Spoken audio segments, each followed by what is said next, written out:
Alright guys, what is up? So today I have the brand new Sony ZV-E10. So what we're going to do is we're going to unbox this thing and I'm going to give you guys my first impressions. So when I first heard about this, I watched the crap out of YouTube getting reviews and just deciding if I wanted it.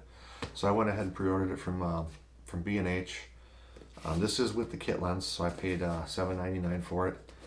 I want to say it was probably on order for 3 weeks. I know it's been a lot longer you could pre-order it, but that's as far as I went with it.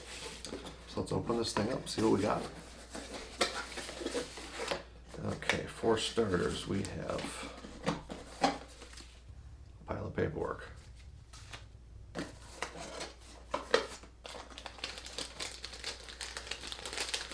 And number one, we've got the battery.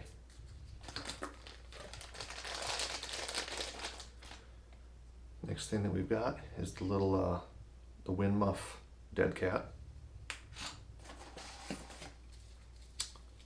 This Sony neck strap, which is going to be extremely uncomfortable just looking at it, but who uses a neck strap nowadays anyway? This is a USB to USB-C cord. And the last little piece we got here is the wall plug-in for the charger. Alright, so the last thing we got in here is the camera itself. That's it. Alright, so now when you buy this with the kit lens, it comes already attached. The lens already comes attached. So what I did is I knew ahead of time that it didn't come with lens or body caps.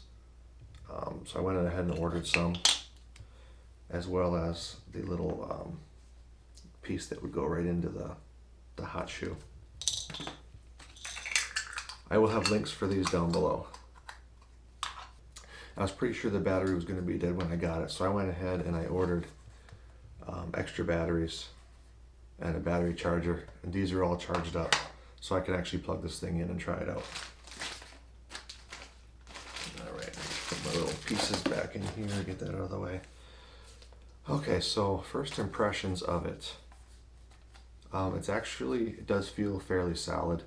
I know some of the reviews complained it was real plasticky and cheap feeling. And like one of the lures to this camera over, say, the other, like the 6000 line, is the articulating screen. That's actually what led me to what I'm recording on, is the A7C. I was looking in the 6000 line, like the 6600, but I just couldn't get over the flip up screen. It's just too handy having the flip out screen for the walking and talking shots, or like right now I have the flip out screen so I can actually see what I'm doing. Anyway, like this, let me put my memory card just in case.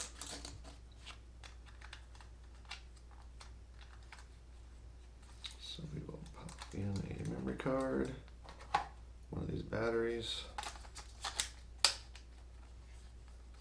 Okay, well, before I go and fire it up, let's look this thing over. So we have a USB port right here, then HDMI, and then a headphone out.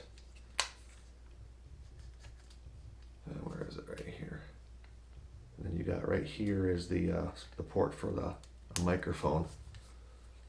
And there's nothing else. And the battery door is where the memory card goes in, which is fine because the tripod mount is in the middle, so it shouldn't interfere. You should be able to have a mount on. Typically I use, I've got these little mini, like Arca Swiss mounts, because then I can have adapters on my tripod, and then usually like for a backpack strap I can clip them on. So as you can see, I mean, it gives you plenty of room between there and the battery. Alright, so let me get this box out of the way here. Alright, let's fire this thing up and see what we got. Okay. Now I just quickly went through the menu and set that up so you guys didn't have to watch me go through all that. So now, what's cool about this, now this kit lens is an older kit lens. I think it's been like, I think it's damn near 10 years this thing's been out. But now this camera's got a, if you can see it here, There is a power zoom on it. It's got the regular rocker like some cameras have. But there's also right here, you can do it that way. Or like the ring, it'll zoom in and out with that. Okay. Alright, let's see how this thing records. I'll turn this on here. Okay. I do like that it's got a red record light. And the screen will light up red when you're recording, so when you're looking at it, you know that it's on. Okay, so this is at the widest. I believe this is 24 millimeter, if I'm not mistaken. So, oh, there we go. I actually was zoomed in a little bit. I mean, it's doable if you're going to do vlogging. That's not that bad at all. Okay, so then let's put the little dead cat bad boy on here and see what we get here. So that's it with the little dead cat. Now, something I just noticed on here, the power switch is right here. It's kind of partially covered, but not that big of a deal.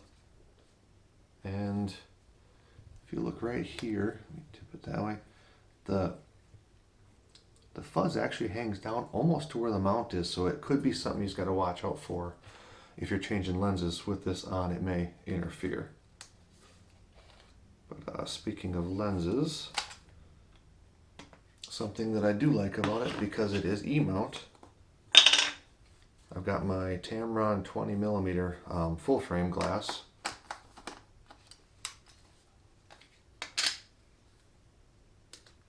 Which is nice because, so I can interchange glass between my A7C and this one if I want. Obviously I gotta deal with the crop factor, but. So now this is me on a 20mm. I don't know if the mic's picking it up, but these Tamron prime lenses are so freaking loud. It's just click, click, click. The whole time it's auto-focusing on me. Okay, so what do I think of this thing? Like I said, first impressions, it does feel pretty solid. I think it seems pretty decent. So I think for like, this is going to be good for me for like just a run and gun camera, something I can throw in a bag real quick and not have to carry the big bulky one. Or this is going to be like my B camera, but I definitely got some testing to do on this and just, you know, see how much I do like it. But just off the bat, I'm definitely happy with that. I don't know until I get use of it, as far as the kit lens, how much I'm going to use it. The reason I bought the kit lens, a lot of people don't, is the majority of my glass is full frame. So due to the crop factor, not everything is going to be ideal for me for a lot of the shooting I'm going to do with this. Other than I'm using a 35mm Rokinon right now, which once on here is going to be close to a 50mm equivalent with the crop factor. So I'll have my nifty 50 basically for shooting, which if it's anywhere near as good as it is on this one, it's going to be great. A great camera, great lens on this. All right, so I'm going to put links for some of the stuff like the lens and body caps and these batteries that I got. I'll put links to them down in the bottom in the description box, as well as I'll have a link to Amazon for the camera. I mean, depending where you want to get it, save you some trouble. First impressions, yeah, I'm so far I'm pleased with it. What just little you guys saw me using it, and I have lots of other videos I'm going to do with this thing. I want to test the audio on this. The onboard mic is supposed to be pretty good compared to other onboard mics, and then I'm going to try my video microphone that I'm using now and see how that compares. We're going to experiment with battery life. Let's see how long this thing lasts in 1080 versus 4K. Low light test. Rolling shutter I've heard is terrible, depending on how you use it. I mean, I'm not one to move my camera all around, so I don't expect that to be a problem, but we're going to have a video testing that as well as many others. So I appreciate you guys watching this unboxing and first impressions video of the Sony ZV-E10. Make sure you hit that like button. It definitely helps out more than you guys know. Feel free to subscribe. I'd love to have you guys. There's going to be more content coming. So thanks for watching, and we'll see you guys next time.